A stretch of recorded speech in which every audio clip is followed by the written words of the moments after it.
Ever feel like you're running a marathon only to hit a wall right before the finish line? Yeah, I know that feeling. That's what the end of the month can feel like for a lot of sales teams, right? Big time. Almost 70% of sales pipelines get stuck there. It's a real pain point. It is, but today's deep dive, we're going to tackle that head on. We're looking at this blog post, 7 super sales closing tips for the end of the month.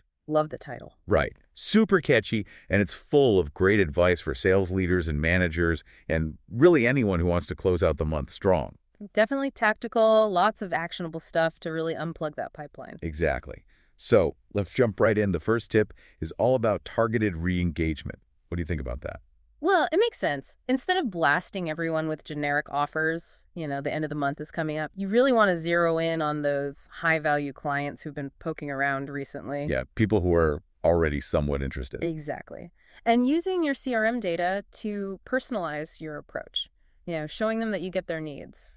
So it's like that whole account-based marketing thing, right? Yeah, absolutely. It's about building those strong relationships, not just going for the quick sale. It's about playing the long game. That's it. Okay, so tip number 2, optimizing your social media.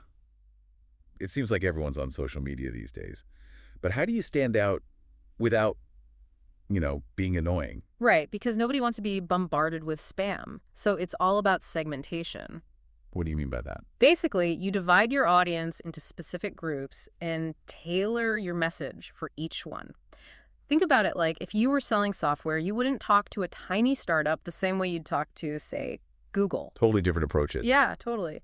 And this blog also talks about mixing it up, having a good balance between educational content and promotional stuff. Which I think is really smart. I know I've definitely unfollowed people who only ever try to sell me something. Oh, for sure. But how do you find that balance? How do you keep people engaged without overwhelming them? I think of it like hosting a dinner party, right? You don't just serve your guest dessert. You give them a whole meal. You want to have a mix of flavors, some savory, some sweet. I like that analogy. Social media is the same way. Share some insights, talk about industry trends, ask some thought-provoking questions. Don't just be a salesperson, be a resource. That's great advice. Now, the next tip is all about pipeline acceleration. Oh, yeah, I love this one. It's about segmenting your prospects into hot, warm, and cold categories. Yeah, that's super classic, but it works because it helps you figure out where people are in their buying journey. A hot prospect, they might be ready to buy right now, but a cold prospect, you need to nurture them a bit, educate them before they're ready. And I think that's where that other tip comes in, creating those limited time end-of-month bundles. Totally. It creates a sense of urgency, that fear of missing out. That can be really powerful. Sure. Okay, so moving on to value-added incentives. This isn't about just throwing in a free pen or a discount code. No, it's got to be something more strategic, something that really adds value to the overall package. Think extended warranties, priority support, maybe a personalized consultation. So you're saying it should really tie into your core product or service. Yeah, it's got to be something that enhances the whole deal, shows your clients you're invested in their success. That makes a lot of sense. And then there's using strategic case studies to overcome objections and really show that ROI. That's all about letting your success stories speak for themselves, Absolutely. Show, don't tell. Exactly. And with all the technology we have these days, you can really get creative with those case studies. Think video testimonials or interactive presentations. We can really come alive. Yeah.